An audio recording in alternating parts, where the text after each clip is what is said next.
Michael Phelps, Lionel Messi ou encore Albert Einstein, apparemment ces 4 personnalités n'ont rien en commun et pourtant, chacun dans leur domaine, ils arrivent à atteindre un état de concentration ultime appelé flow state.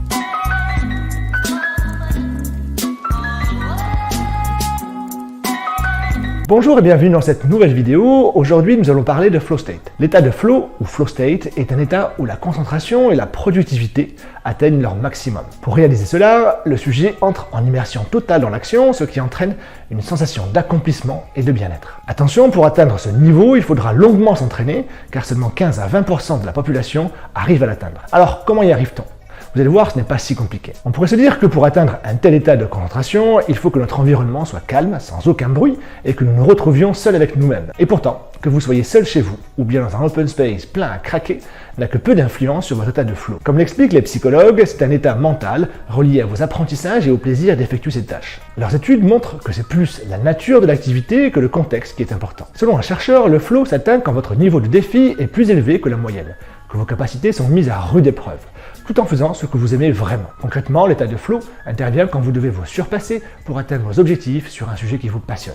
Un nageur comme Michael Phelps, lors d'une course importante, va réussir à se concentrer, à faire le vide en lui, pour réussir à se dépasser et à donner le meilleur de lui-même pour atteindre son objectif dans son domaine de prédilection. En entreprise, il s'agira de se concentrer, par exemple avant une présentation, en ne se laissant pas distraire par l'environnement extérieur. Et comment savoir si on a atteint ce stade? D'après ce chercheur, il y a 7 facteurs qui permettent de décrire l'état de flow. Un sentiment d'immersion totale dans l'action, autrement dit le fait de ne pas être dérangé par ce qui nous entoure. Une impression de grande clarté, comme si tout se dégageait devant nous. Un sentiment d'être en pleine possession de ses moyens, comme si toutes nos capacités se démultipliaient, même celles que vous ne connaissez pas. Une certaine sérénité se dégage de vous au vu de la maîtrise dont vous faites preuve. Un sentiment de perdre la notion du temps vous traverse, vous faites ce qu'il vous plaît, donc le temps ne compte plus. Vous ressentez une motivation plus importante pour effectuer la tâche, la récompense, sa réalisation par elle-même. Vous connaissez déjà l'un des sentiments, félicitations, vous avez atteint l'état de flow.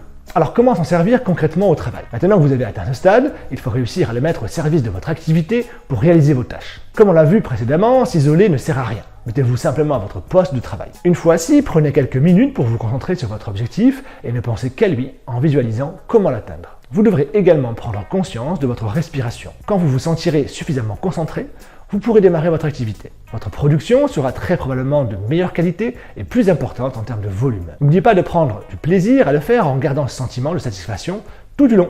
Si vous ne remplissez pas cette condition, vos efforts seront vains. Comme vous le savez, LinkedIn fonctionnant grâce à un algorithme, vos commentaires, likes et partages permettent de diffuser encore plus largement ce contenu. Merci d'avoir regardé cette vidéo jusqu'au bout, je vous souhaite une belle journée et je vous dis à très vite pour une nouvelle vidéo.